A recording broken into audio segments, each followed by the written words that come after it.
Mr. and Mrs. Catholic Comedy, doing a show about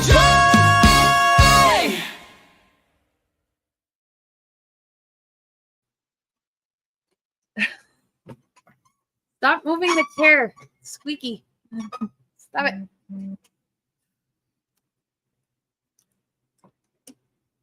Hello. Welcome Exciting. to. What is this, episode 4? You know what? I don't keep track of episodes. 44. I don't keep track of episodes. I keep track of states of mind. So is this state of mind 4? Let's see. First it was Princess Nina. Then it was, I think, 4. No, 5. Margot and Christian. Margot and Christian. Then Pipe Company. Uh-huh. Followed intently by Right. by Confessions of a Catholic Stapler. Single. Catholic Stapler. Single stapler.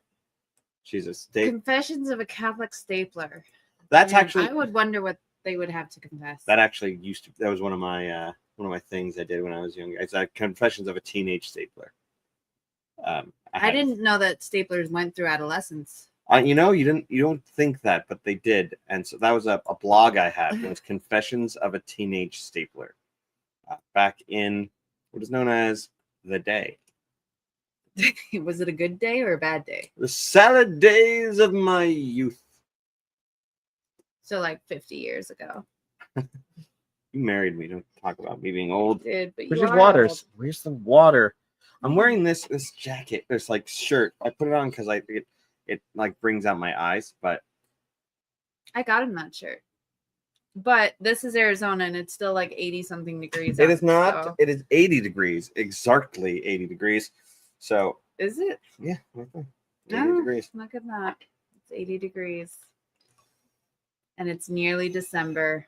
Aye, say do you remember? Aye, 80s in December. I don't like 80s in December. It's not 80. Okay, we're in the second week of November, nearing the end of the second week, but It's true. It's the there's a 14th. storm coming through in the next couple of days. It's going to cool everything down.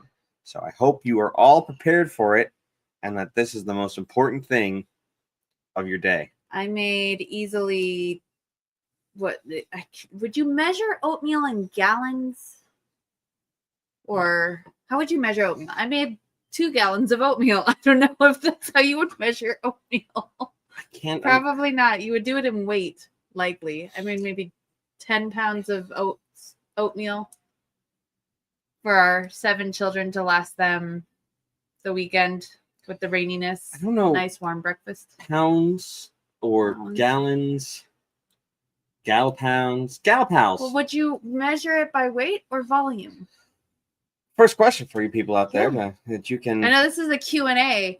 Nobody's giving us questions, so we're going to give you questions, which by the time anybody watches this, we may not even see your answer. So, but would you measure oatmeal by weight or volume? That's the question. This is the hard-hitting questions. This is what we do. Hard-hitting questions. A lot of people ask very difficult questions on Twitter about all sorts of topics. But I have never seen somebody ask about how to measure oatmeal. It's important. So we have our guest and our backup guest both got sick. And then our backup guest didn't respond. And then our backup guest. Well, then actually, then we were like, well, let's be honest. We had a backup guest, and the backup guest was ready to come on to the show. But then you told me we were out getting basil. Basil. Yes. So is it basil or is it basil?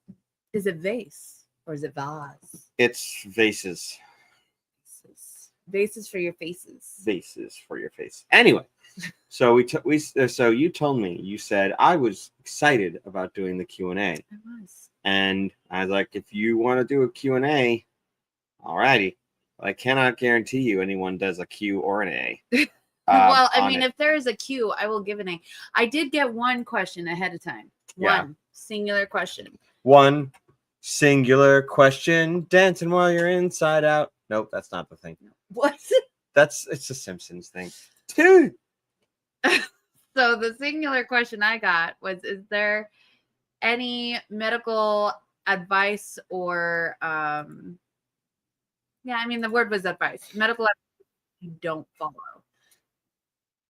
Yeah. And this is the type of question where we're either gonna where we'll just have to alienate half the people because we're a weird kind of family where we kind of stopped vaccinating our kids, but also we Now you're gonna go straight to that.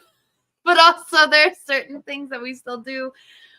Like we drink raw milk, which is against recommendations in general for everyone. But also I'm pregnant, as most of you know, and I thoroughly enjoy salami and cheese.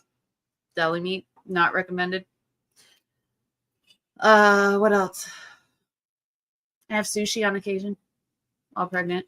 I won't have alcohol while pregnant. See, and that's where it's like, oh man, she goes way off the deep end over here. She's having salami and sushi, but I won't touch alcohol while pregnant. So I don't know. We got this video of us right over here on this other screen that's right next to us. I know. And it's freaking me out because there's a delay. There is a delay. There's a picture of me over here. There is. But I put it there because I wanted to make sure that somebody put a question that we would get to see that other questions. And the thing is that no one has put any questions up here.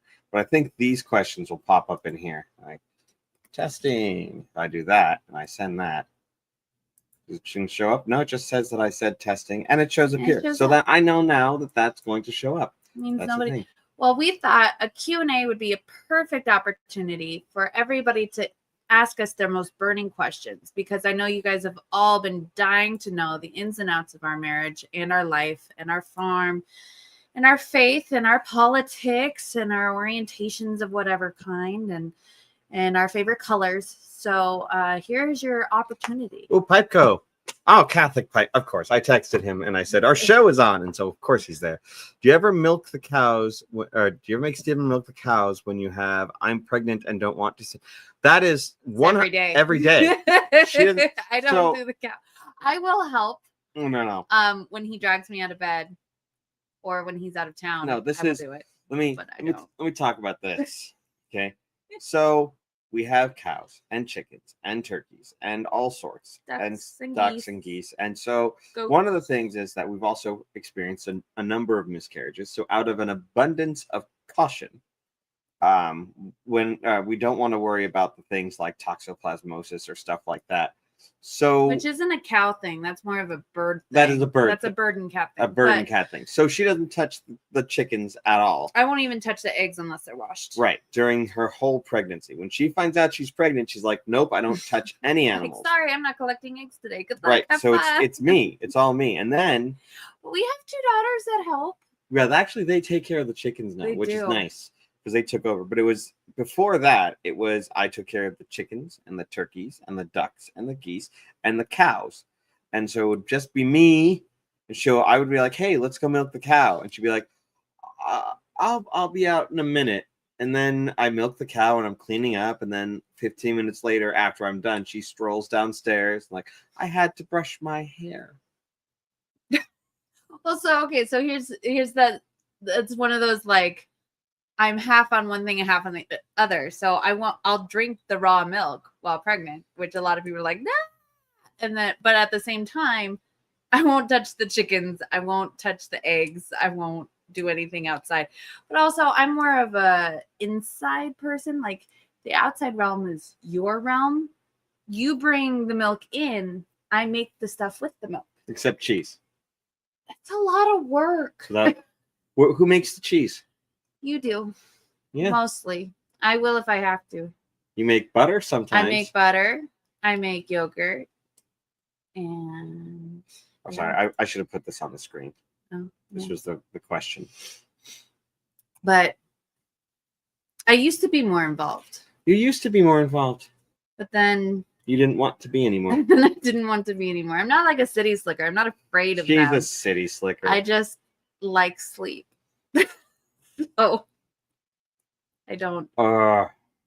Anyway, but this is just a note here that this is a Catholic Pipe Company pipe, since Catholic Pipe Company is the one that put the question out there, and it has my little logo. So this is one of his stock pipes that he does laser etchings into, which is really nice. So, however, I'm not smoking anything, so it's just No. We don't smoke in the house. we don't smoke in the I house. don't smoke, period. I don't but smoke either, except when I do. But when most people come over and pressure him. most days I'm not smoking. He is a salesman's dream. I'm not a salesman. And yes, you are. No. Somebody will be like, "This is a great deal. It's a stick of gum for only $59.99." You'd be like, "Can I finance this? This is a great deal." Huh. I didn't realize But this. he's a salesman's dream and very easily peer pressured. No, so like What? Oh, so I'm looking at this thing, right? And this like referral link, the workshop. Yes. Right. So over here, there's a referral link, and I think I'm supposed to edit it, but I was looking at the YouTube earlier, and StreamYard just puts a referral link on the actual thing, descriptor. Well, that's not cool. I don't think that's cool. Shame on you, StreamYard. Shame on you. But yes, nobody else. Also, nobody cares. Yeah. So we don't smoke in the house, and you smoke in the workshop. That's. I mean, I have a couch outside that sometimes I'll smoke on in the backyard, because that couch at this point is thoroughly ruined. Yeah. Yeah, but it's not in the backyard. It's on our balcony. So we have like this wraparound.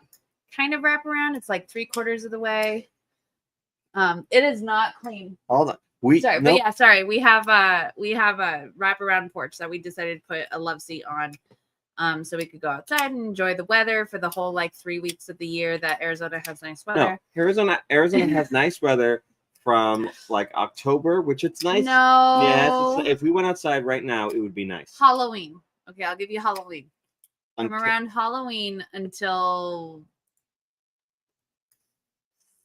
March. Yeah, that sounds it's tolerable at the very least. But we got another question. It says well, it's not even a question, it's more of a statement. Your popcorn maker looks way too clean. And that is because it hasn't been used. It has, and I clean it every time I use it. So yes, you totally clean it. Yeah. So the timer going off downstairs. There is a timer going off, but probably because we left our 8-year-old in charge of baking cookies all by herself. This is good. That's homeschooling. That is homeschooling. But she's done it before, so I'm not too worried. And I'm trying to let Patrick Abbott know that he can watch it. She is making chocolate chip cookies with fresh milled flour for my baby shower. That's tomorrow. true. Yeah, Kayla has a baby shower tomorrow. So I'm trying to do a thing here while also talking. You like do things before the show. Yeah. Well, he just posted this. He said, okay, so Patrick Abbott, author of the Fallen series, the Savannah Paranormal Detectives Agency, which is at Patrick K. Abbott, sent a message saying when I was talking about how we didn't have any guests, and he said, I decided to touch grass at the wrong time. This is not something that's on this stream. This is on the Twitters. And by the way, I know it's been like 5 years at this point, 2 years, 3 years, 1.5. For what? Since they changed the name, but it is. Oh, X. No, yeah, it's Twitter. It's Twitter. When I was your age, it was Twitter. And it'll be Twitter until I'm no longer. Homeschool picture. Okay. I'll check it out. I'm all for homeschool pictures. If I you saw the like pikes. to homeschool or you do homeschool, add me and I'll follow you back. Follow me, I guess, and I'll follow you back because I love seeing how other people homeschool, especially when you're in the trenches with toddlers and everything as well. Or World War II. We homeschool, and it's very loose. I would almost liken it to unschooling in a way. Loosey goosey, I believe. is the Loosey-goosey, The technical yeah. term is Well, loosey goosey. They're all silly gooses, so. But or geese. I want Geese my eye? golden goose to lay, or I want my goose to lay gold eggs for Easter. Yeah. So we homeschool. Our kids are 11 down to 2, and then we have our 8th one on Earth due December 23rd. Mm-hmm. So we have our 11-year-old, and then we have twin 8-year-olds who are about to be 9 next month. And then we have a 6-year-old and a 5-year-old and a 3-year-old and a 2-year-old. And we homeschool them all. 2-year-old's more like right now, because I'm so pregnant, it's a, hey, Paw Patrol is fun. Let's watch Paw Patrol. Again. But again, yes, we've gone through the first 2 seasons of Paw Patrol. I don't even know how many times at this point. But you know what? They're on a roll. They are. So it's going great. This is going so great. Don't know what. What? Homeschool here on the homestead. Homeschooling on the homestead is nice. It is. You know, there's a lot of things that you have to just kind of jump into and go with the flow. And they learn. We don't really do workbooks. We do an online program for math. And then everything else is kind of go on your own. We teach reading, obviously, and writing and stuff like that. But for the most part, you just learn things. So our oldest daughter, who's 11, picked up an Atlas Obscura this week. And I didn't know she was reading it. And she comes up to me, she goes, Mom, did you know that the catacombs are covered in bones and skulls of dead people? It's like, yes. She was like, that is the creepiest place in the whole. Why don't they bury them underground? And of course, her father pipes in with, they are underground. Catacombs are underground. So she's like, it's the creepiest thing in the whole world. Like, welcome to Catholicism. It's great. So just wait. She doesn't really know a whole lot about relics, though. I mean, she knows kind of about relics, but not deeply. She doesn't know that you can go and just visit, like St. Mary Magdalene's skull, stuff like that. So that'll be another fun exploration on her part. Kayla thought, and I bless her heart, she thought that we would be inundated with questions from people who were just dying to learn stuff. So we're just kind of rambling. Yeah.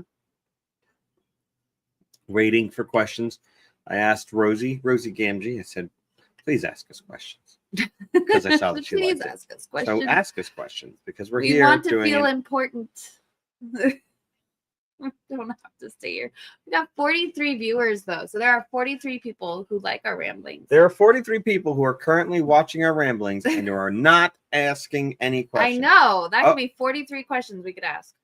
Okay, so here's mine, my wife's. Ever used the Catechism of the Good Shepherd? And you know what? I have not. I haven't even had it. I don't even think we have it. Let's take a look at the bookshelf here.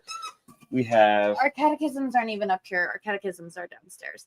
We use so I actually just kind of made a board game for my kids based on the Baltimore Catechism. We have The Hobbit in Latin. So, but we don't do any formal catechism classes. We do teach our kids a lot about the church constantly, because everything comes up, whether it's invalid marriages from friends and family, or Biblia Sacra Vulgata, so the Vulgate, the Latin Vulgate. So we got that. We have, but we talk a lot, because society, no matter how much we try to keep them out, it just doesn't stay out, because my family in particular, is rife with divorce and scandal. I myself am the child of an affair. So I don't have any full. You've never talked about that. Not story. on the show. I haven't said the story on the show. Yes, you have. You did last week. Sort of. And the week before.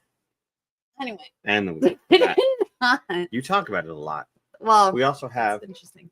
this Charles Frown book, The Cult of Magus, and I should be getting his newest book in. I ordered it, hard copy. None of these are catechesis of the Good Shepherd, though. No, none Churches around us use it.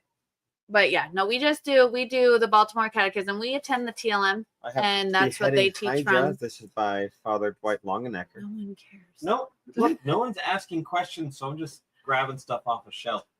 We're the Summa Domestica. A Montessori teaching method for children. Yes, Patrick, it is very much a Montessori style. When you try to look up Montessori teaching, it's a whole lot of small pieces. So we have like sensory boxes with some Montessori toys and stuff in them. But if you look up like number counting, it's like, here's this Montessori toy that has 600 pieces and they're all wooden. I'm like, great.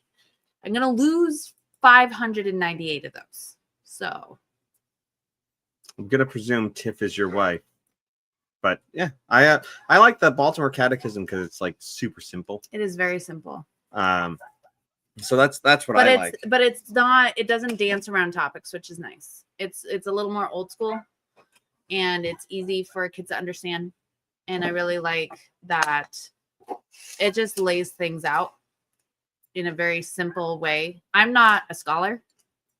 I am not a theologian. I'm not an apologist or anything like that. So to be able to just ask a question and it be in the Baltimore Catechism is really nice. Or I'll ask my husband most times to explain something to me. I do teach a couple of kids in the area catechism lessons that I just kind of made up my own curriculum for. And we basically just go through the sacraments and what they mean and the importance of them.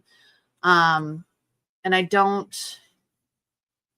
very, very firm on not bending it or sugarcoating it. I'll explain it in ways that kids will understand, but I will not, say, like love is love and it's okay, or things are whatever, I don't Love sugarcoat. is love, baby. Don't hurt me. Don't hurt me. No, that's not. Nope, Yeah, that's not the no, song. but love is love will hurt you. But yeah, so there's a lot that we go on there, but we don't follow any particular curriculum. I just go through basics that I know we deal with on a regular basis, whether it's with family or friends, questions that we have and questions our kids have, and then we learn from there. There's some like tobacco theology or something like that, or there's like Now there's like drinking with the saints. No, I feel like there's like tobacco and theology or something like that as a book. Pipe Company will back me up on this, maybe if he thinks of it or finds it or remembers it. But I feel like there was at some point like some sort of tobacco and theology book. I don't have it. I feel like there was one. You don't really smoke a lot, so I know, but I I'd can see it not being a big thing for you. I think I bought you drinking with the saints at one point. No, and you were like, I don't drink. You bought. I am not a big drinker. I know this is going to be a surprise. There is. It's okay. There is. It's not popular. It may come as a surprise, but I am not a huge drinker. And this should not come as a surprise. Pipe Company has a lot of tobacco books. That's not surprising at all. I'm not a big drinker, but that's probably because I'm pregnant very often. I keep her safe. I keep her liver safe by keeping her womb full. Yes. So, but in between pregnancies, people are like, "Oh my gosh, you're practically an alcoholic. You just, you finished off that bottle of sangria." I'm like, "Well, I only have, a couple months before I'm pregnant again, so I might as well enjoy it." So, The Pipes of Middle Earth. Okay. ooh. That could be a musical book even. The Pipes of Middle Earth. I don't think it would be a chant book. I don't.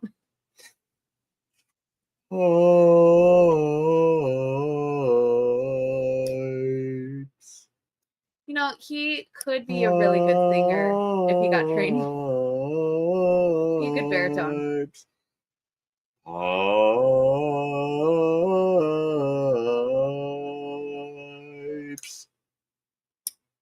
I'll look at that. We lost like 600 viewers.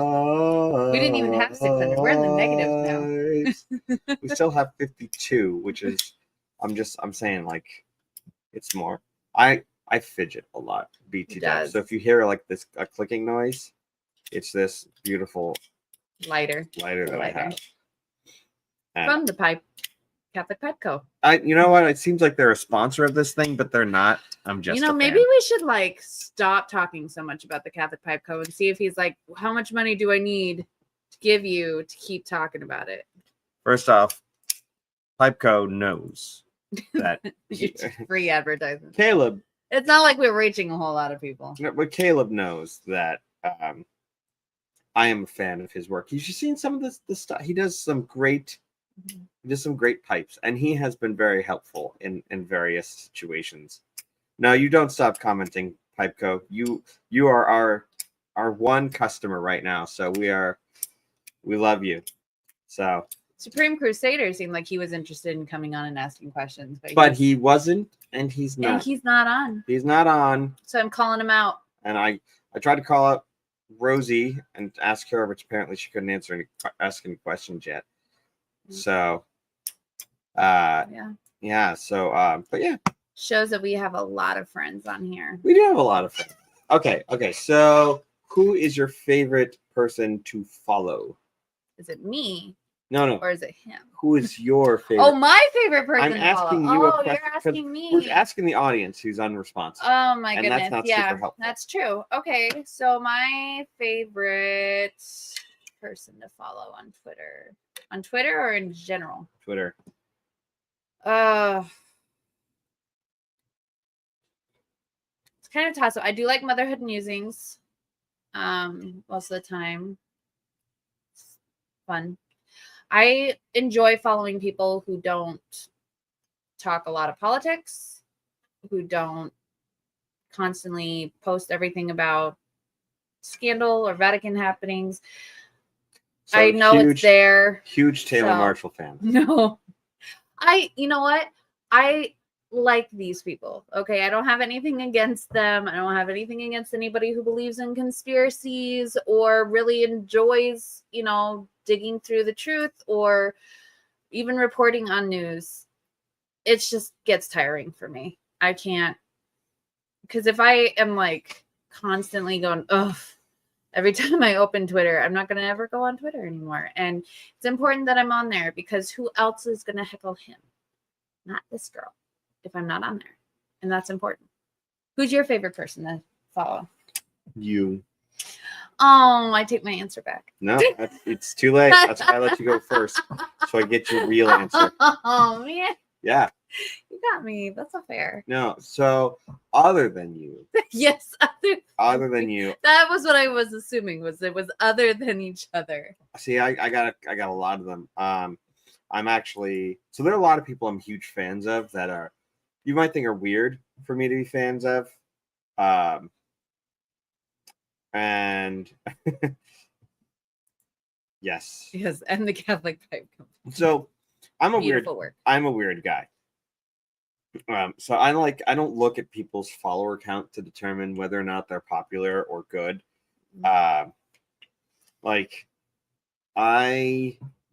just look at what people do and say and then determine, and I would fanboy over someone who everyone would be like, who is that person?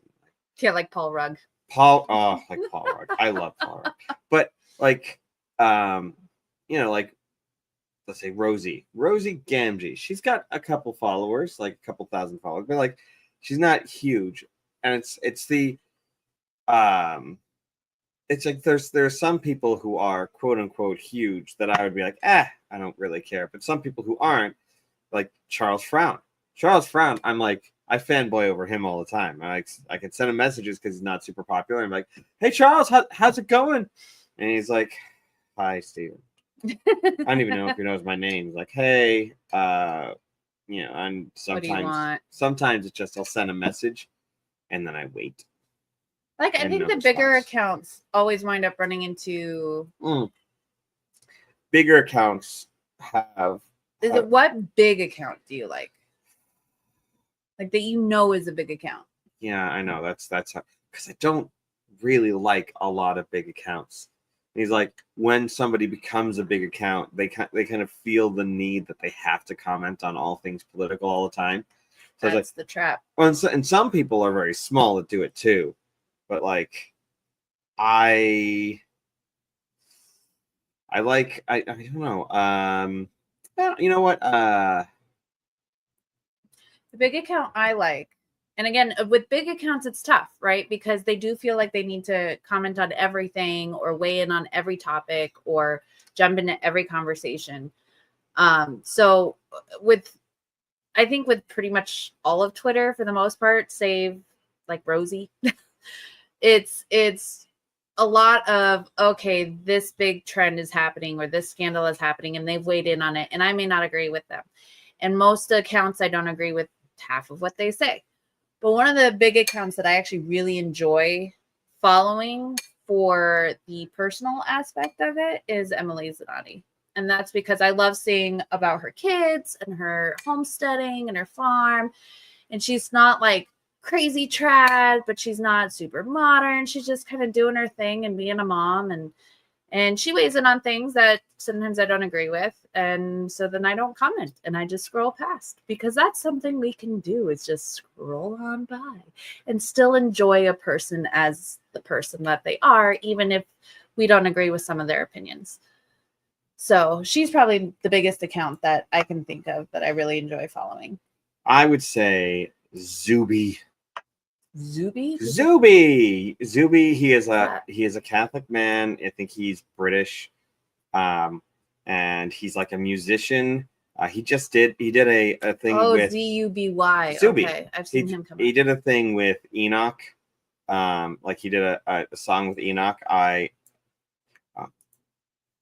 Sorry, love you guys, love you. Bye. But he did a dealing with Enoch not too long ago. But like generally, he's just a really good, cool, down to earth kind of guy.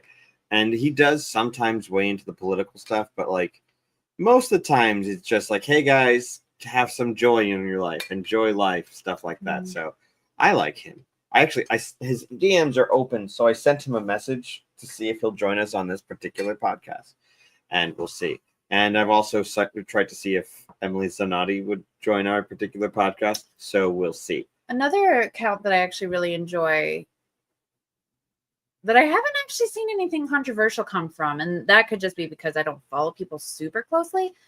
But I don't know. Maybe they're just awesome. Her name's just Julie. She has a picture of a black cow. I have no idea who you're talking about. She has a picture of a black cow as her profile photo, and she posts about life and her kids and her teaching and her schooling and everything. And I enjoy it. It's very wholesome. It's simple. I you know what? To that same effect, I would say the Catholic cartoon. That one's a good one. Catholic cartoon's a good one, and Tomix Comics. Always Tomix. Love Tomix. Tomix Comics is a great one. Yeah. And I think the Voyage Comics. Voyage Comics, yes. They're really good. Our kids actually just got their catalog in the mail and circled like everything. And so we got to figure out how we're going to make that one work. But Voyage Comics is really fun. I like them. They only have 800 followers. If you don't follow Voyage Comics, they are putting out some good stuff. So we're just plugging people at this point. I know it's. Like, I think it's a good thing to like to plug people and to plug different like organizations and whatnot that are good. You know, wow. Actually, they haven't posted. Voyage Comics hasn't posted anything since 2023. 2 years. Okay. So my guess is that they probably didn't get my message that I just sent to them. But like Voyage Comics have some really nice stuff. Yeah, some good art, some good books, all about saints or virtues, which is really great.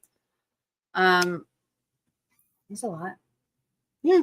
What's your favorite topic that Twitter gets into? Like every now and then there's something that what your favorite discourse is.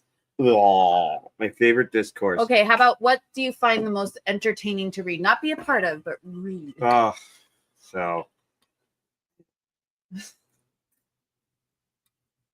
Okay, so I'm going to preface this with,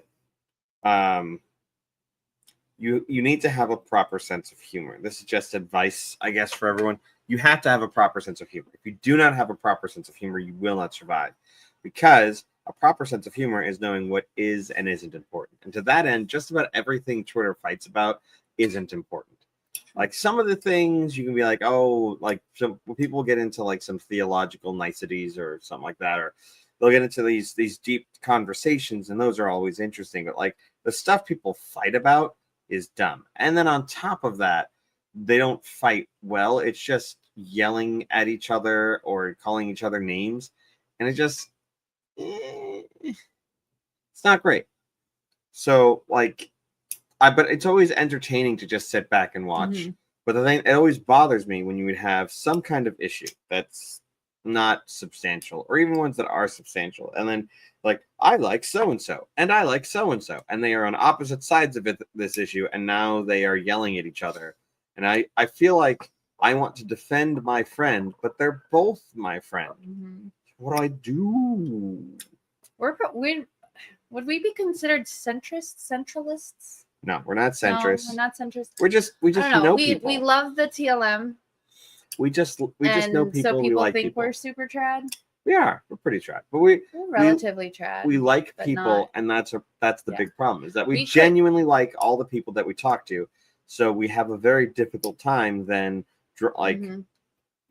casting aspersions onto people. So Yeah. even if there's someone who is objectively doing something kind of crazy, we still don't like berate them or disown them. We understand that everyone has kind of their crazy, Yeah. Their passions or their quirks or their crazy, curiosities. crazy. They're crazy. There's- We have our crazy. Everybody has their crazy. I don't and have. It's I don't think important there's to. anything that I have that you consider to be a crazy. What? I guess. I don't do anything. on Twitter. Yeah, on Twitter. On Twitter specifically. No, I'm saying like it's not like I have some sort of crazy obsession with anything.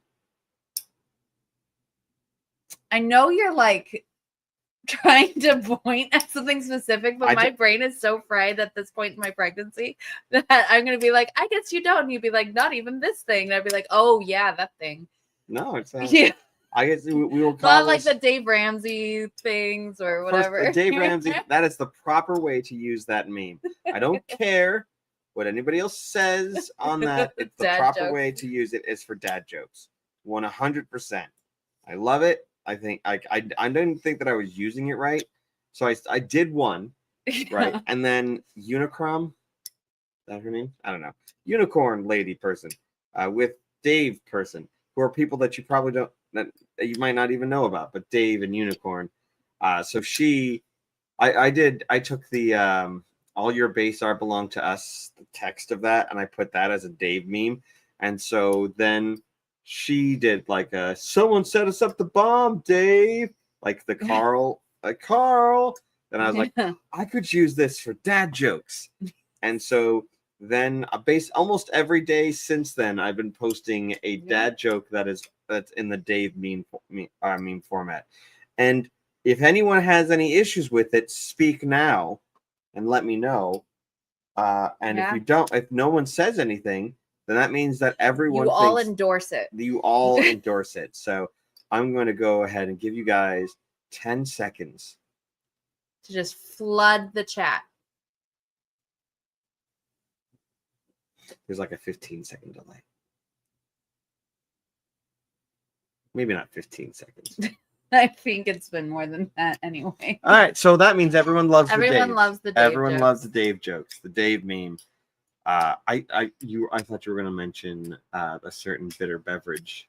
Oh, the coffee. No, because that's not. That's my real. goodness. That's a real thing. You guys don't realize that No. a lot of the content and stuff that we put out is literally taken from our lives. So like our sketches, for the most, I'd say 80 to 90% of the sketches that we do are based on real life the happenings. you and me sketches. Yeah. Well, There's, yeah, like, that's real not him and Miles, but like him and I, when we do sketches together, that's all based on things that have actually happened in our life or that we talk about regularly. And then a lot of our interactions back and forth are pretty much what's happening in our lives. Like that is how we talk to each other. That is how we treat each other.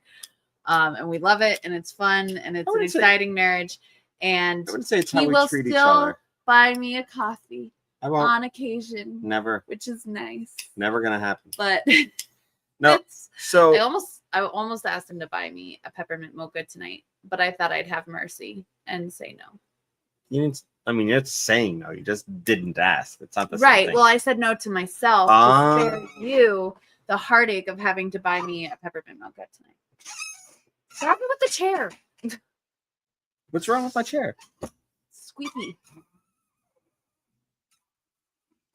Everybody's gonna stop watching. I don't think so. They'll stop watching in 20 minutes when we turn this thing off, because now they're invested. There isn't, right? You know what's It's kind of the crazy? sunk cost fallacy. I've already listened this far. You know Might as well wait. What's kind of crazy, and I mean it's kind of crazy. Like movies are an hour and a half long, right? And people are like, I don't have time to watch that movie. And then they'll still watch a podcast that's like Right. 2.5 hours long. And it's like, I'm just going to watch this podcast.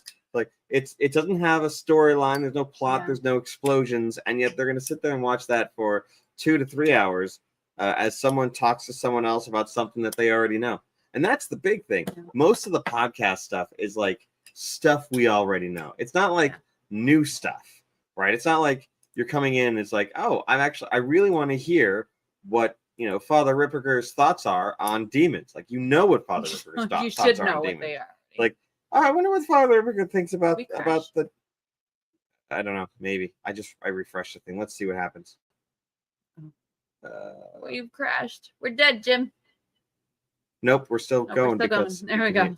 So, everyone. So, like, what Father Ripperger thinks about demons, but you're still going to sit down and watch as he talks about demons for 2.5, 3 hours, and people will still go and they'll spend like $90 a ticket to see the same thing in person. To maybe that they like just heard on YouTube. To maybe catch a whiff of like his exorcism.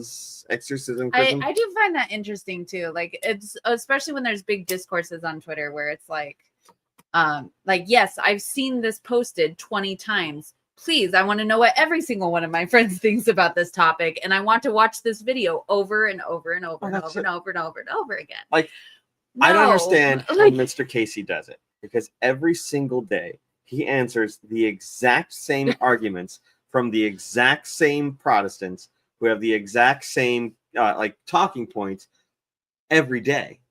Like it's not like oh, on Monday, they say that. No, it's like it's the same 5 arguments against Catholicism every day, and he refutes them every single day, and then the next day comes back and does it again.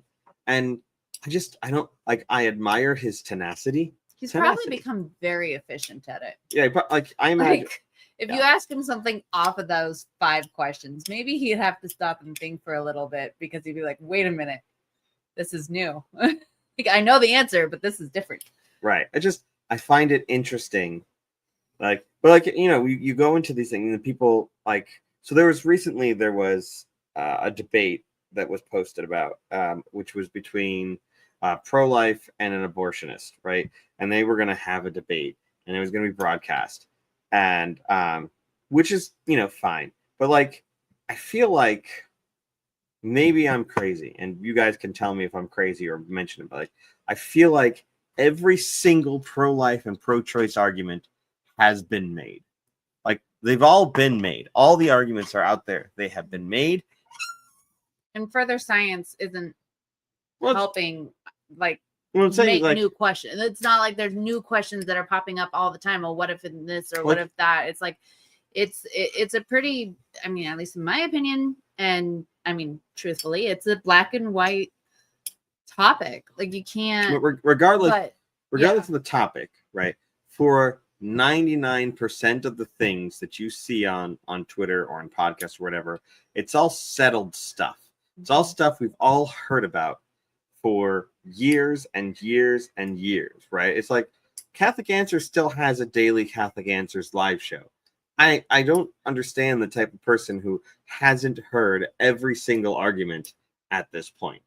Like, there's I I don't can see where like with like Catholic Answer or like with the shows on relevant radio and stuff, like people who are experiencing issues, say with their friends or their family in real time, and they haven't heard it or they haven't been educated, especially I feel like a lot of our generation kind of had to re-educate themselves on their own and learn about their faith and learn about sure the world kind of on their own. And so I feel like a lot of people are in that boat where there's like, well, my family member said this, or they did this, or why can't, or I heard that the church teaches X, Y, or Z. Why does that matter? Because we haven't been educated. So it's a matter of, you know, that's a resource for them. But I get it, but it's like you like the answers are there. mm-hmm. And like the answers are there and we know where to find them. And it just seems like you got the farm person, the engagement farming person, Lizzie or something like that. Oh, like farming in Jesus. something like that. So you have that person, right, who every day goes on to yell about how terrible Catholics are. And every day the same people go to her same posts, just different day, and make the same arguments back to her every single day. As if one of those days she's going to magically hear it. Right. And it's like, and maybe the Holy Spirit will open her heart at some but point. I don't think if the Holy Spirit opens her heart that she can't go back to any of those other arguments that Right. previously been stated. It just seems like a weird circular thing, right? It's like, hey, look what this person said. This Protestant said this thing about the church, and here's me refuting it. And then this other Protestant said the exact same thing, and here's me refuting it. And this, like, there's no shortage of videos or resources for people. right. It's like, and yet we all still constantly argue on social media about X, Y, or Z, or Protestant versus Catholic, or Muslim, or Beneficantist, or whatever you want to call somebody, or modernist or trad or whatever. There's, you know, answers are there. And what I tell my kids is everybody's doing the best that they can. And you know, maybe that's not true. Maybe that's not everybody. There are some people that genuinely just shut their ears and they go, no, I don't want to do this. I don't want to learn. I don't want to grow. That's true. There are people that are like that. But overall, for the most part, I think people are trying to just do the best they can. And some people are less educated than others on different topics. And I just think it's weird that we have the same people having the same fight every single day. mm-hmm. Maybe I'm crazy, but I feel like that's a weird thing that keeps happening. And like, because I was talking to someone, and this is no shade on Taylor Marshall, because I think he's done a great job of a lot of things that he's done. He helped bring us to the Right. back to the church. Yeah. Right. So nothing against him. So, but there was a guy who was at a cigar night who was talking about how we have to listen to all the things about all the scandals and everything in the church. And I said to him, do you think that everyone who listens to Taylor Marshall knows about the scandals in the church? Like, yeah, everyone who listens to him knows about the scandals in the church. Hands down. I think anyone would disagree. If you are listening to the Taylor Marshall podcast and you are following him, you know all about the scandals in the church that are happening. You even know probably the names of all of the bishops and cardinals that are on either side of the different scandal divides and blah blah blah. So if that's what you have, right, and if each episode is just talking of his show is just talking more about the different scandals that are happening within the church right now, like, what are you getting, right? Like, what are you getting out of it? What are you getting out of, like, you've already know these things are true. That's why I posted the question a few days ago and got like virtually no answers. Like, for those who focus so much on scandal or conspiracy theories or whatever, like, do you actually find joy in hearing this news over and over again? Do you actually find joy in digging deeper down this rabbit hole? What can you actually do? So if there's something that's big that's happening in your diocese and there is something you can do, I can see the importance of knowing what's happening in your diocese or your parish or your community and being able to then address that with whatever priest or bishop or community members that you need to. But if that's not in your diocese, and I'm not saying it's not important to know what's going on in the church, it is, but to constantly obsess about it and constantly hear about it and listen to it over and over and over again, when there's, is it bringing you joy? Is it hurting your peace? Is it educating you in a way that you can't get elsewhere? Like, is it edifying for you? Is this bringing you closer to God? And like I said, it's not like these things don't have a place. They do. They absolutely do. It's important to know. We are tempering our answers as much as we can. but like, if it's not helping you get closer to God or actually helping your community and your church, like, why are we digging so deep into these things? Like, why do we obsess about it? Like, everybody's going to post about it, right? So well, yeah, that was why do you then also need to share it? Why do you also need to comment? Why do you also, if it's the same comment as everyone else is making? That's like, so that's one of the things I used to. So back in the day, I had my own Twitter account that was not this. There's not the Catholic Comedy account. I had my own angry Twitter account, as everyone else. Where it's just fighting politics, religious debates, stuff like that. That's all I would do, is I would go onto this particular one. And then for a while I had two. And so I was like, okay, Catholic Comedy is where I'm going to do all of my joy posts and stuff like that. And this other account is where I'm going to do all of my angry posting. And then I had a rule that I put together, which is that I would wait 10 minutes. I'd wait 10 minutes before I posted what I thought. And then I would go to whatever that page was, whoever's post was that I wanted to hear from. And I would see if somebody else had made that same argument. And if they had, I wouldn't post it. And so eventually I wasn't posting on that account at all, because every single time I would wait 10 minutes and somebody would make the exact same argument that I was going to make. Exact same one. And so my voice wasn't really necessary for this fight. But if I go on to the other side of things, right, and it's like, okay, now I'm going to wait 10 minutes to see if somebody posts something joyful. And that doesn't happen nearly as much. So I'm going to keep doing it. I'm going to post the jokes. I'm going to post these things. And I know jokes are kind of like everyone's heard the same joke over and over again, but it's nice. It's like visiting an old friend when you hear an old joke. You know, you sit down, you listen to the joke, and you know the punchline is coming, and you enjoy it so much. What's your favorite joke? Oh, I can't tell my favorite joke. Not on here. My favorite has got to be, why do seagulls fly over the sea? If they flew over the bay, they'd be bagels. Be bagels. In that vein, I like the or where does the king keep his armies? In his sleeveys. So, and I know my sister's favorite is the how do you make a tissue dance? Put a little boogie in it. There's one that I think the first time I told you, you like cracked up, but then it was immediately not funny anymore. It was like, what do you call a fish with no eyes? It's a psh. Yeah. I know, but you laughed so hard the first time I told you that joke.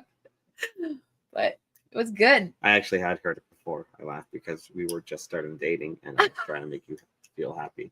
You told me a lot of terrible jokes that I pretended to laugh at when we were dating. Like, well, my sense of humor initially came from my father. He has terrible sense of humor. And it was not a great sense of humor. So it has adjusted to becoming more like his. More like me. A lot of my interests actually conform to yours. Me. Like, I never was a fan of like Weird Al or anything in that vein. My favorite joke is the penguin one. But I can't You tell can't it. tell it. That's a terrible, you cannot. But no, it's don't even go there. It's such a good joke. It's not. It's not a good It's just joke. ice It cream. is horrible. It is a horrible joke. It's not it a is horrible inappropriate. joke. It is inappropriate. But Yes. it is a fun joke.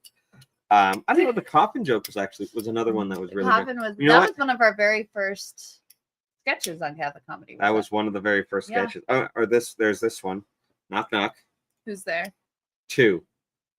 To who? Actually, it's to To whom. I still don't know how to use it. He corrects me all the time, and I still don't know when to use who or whom. I also will fake correct you on things too. Yes, he will. I will be so he gaslights me. So if you hear our gaslighting sketches, those are based on reality. He will gaslight me, and I will say something correctly. What's that? Yeah. What's I'll gaslighting? say something correctly, and he'll be like, "No, you're wrong," and he'll say it incorrectly, and I have to stop and think. With confidence. He says it with such confidence. I started like, "No, I'm right. You're wrong." He's like, "No, you're wrong," and I have to stick my ground because I never do that. He won't mess with me. I've never done that before in my life. Or like at certain points in the pregnancy, he starts just hiding things and blaming me. So at one point, he started hiding like the keys inside the fridge, and it was like, "Kayla, you must have put it in there." It's like, I didn't. I swear I didn't. Most of the times that you can't find the keys, they're behind your ears. That's true. See, I hide them behind my ears. See, I had a lighter there. It's amazing. It's truly amazing. Yeah. So I mean, it's like no. I mean, there's a lot of really good jokes. Mm-hmm. Like a good joke. Like I like things that are weird. You know who has a great account for jokes though? Me. Beginner Catholic. Beginner Catholic does. He posts a lot of great stuff. Beginner Catholic is a friend. I'm so glad we got to meet him at one point too. We never got to meet him. Yes, we did. Stop it! Stop gaslighting me. What's that mean? I never heard of gaslighting. Sounds like something a crazy person would He make posts such great stuff, and I really love following him. And actually, a lot of your Dave jokes come from his I stuff. wouldn't say a lot. I'll see your Dave joke, and then I'll scroll through Twitter, and then I see his post. I'm like, hey, this was before your post. You stole it. It's from Beginner Catholic. I didn't do and that. You'd be like, maybe. He stole it from me. It's just that time is a weird wibbly wobbly thing. Wibbly wobbly, timey wimey thing. So time's weird. So yeah, but he stole it from me. And so that's true. No. And that's your story and you're sticking to it. Oh man, like probably one of my favorite sketches of all time, sketch comedy, is it's a Mitchell and Webb. It's one of the Mitchell and Webb sounds. Yeah. And which one is it? Because there's one I always laugh at all the time. I don't laugh a lot. Mitchell and Webb is an interesting sketch comedy group. They're from England, so they it's English comedy. So 90% of it is not appropriate at all. But there are ones that are drop dead hilarious. That we just like we quote constantly. Papa, wherever could you be? There's one we actually just quoted tonight. It was because we were at a pork shop down the street because a friend of mine got me craving brisket today. And on a Friday. And so we went to this pork shop and they had farmer bologna. And there's this sketch by Mitchell and Webb where they talk about niche meats that they're coming out with. Like they're raising all penguins. Yeah, it's like we're raising penguins. It's perfect for battery farming stuff. And then they're like, oh, and the real new thing, farmer burger. Just imagine comfy to farmer. And they're talking about this like new idea that they're gonna actually butcher the farmer. That's all fat and delicious. I'm still here. I don't mean you. I do mean him. And so they're talking about basically farming each other, which is, I mean, it's a little morbid. It's British, right? But it's funny. So we're at the pork shop and we just see this bologna. This is farmer bologna, and like it's farmer. Farmer. Roast farm. So if you're not overly scrupulous or sensitive to British humor, I highly recommend Mitchell and Webb. I would say there are select sketches. There are ones that I absolutely hate, that are just way too far out there or inappropriate in my mind. But there are some really, really great ones on there that I absolutely love. There's one where it's Pinocchio. There's a series of sketches Geppetto, about Pinocchio. yeah. It's not Geppetto. Or it's not Geppetto, but it's a guy who's like trying to make a chair, and it went all wrong, and he had a little wooden boy instead named Pinocchio, and it's just like Papa, Papa, and he's so annoyed by this kid who's just following him around made of wood, and he's like, Papa, Papa, whatever shall I do? Whatever shall you oh do? Papa, you're so funny. Why aren't you a chair? Why couldn't you have just been a chair? Be a chair. Be a chair. So, but no, there's some really good ones. Happy wooden side. It's one of my favorites. But It is. It's one of Kayla's favorites. there's some really great comedy movies that I never would have liked growing up too, that I like because of him now. Because of me. Yeah. So like Kung Pao Enter the Fist is hilarious, and we quote that one all the time. Actually, it's so unlike me to like something like that. I quoted it once at a family dinner, and my brother-in-law was like, "What?" And I was like, "Oh, sorry, it's from this movie." And he's like, "No, I know the movie. Why do you like it?" Like, it's so out of character for me to like. But it's so stupid. It's hilarious. Okay, well, we're at the hour mark, which means we made it. We did. So we're going to go ahead and give just a few moments for anyone who wants to put in a question to put in a question. So if you wanted to ask a question, 93 of you watching, and somebody's gotta have a burning question in there somewhere. 94 now. 94. We just got another 95. person watching. Now, oh man. Oh. All right, so here's your opportunity. I'm going to go ahead and say 30 seconds. And then if no one asks a question in that 30 seconds, then we're going to end the stream and there's going to be a sketch. So starting now. This is actually, it was a little awkward to say. Oh, sorry, silence. We have to give them the time. Give them the time. We're good. We have 15 seconds left. I made sure to look at the time when it started.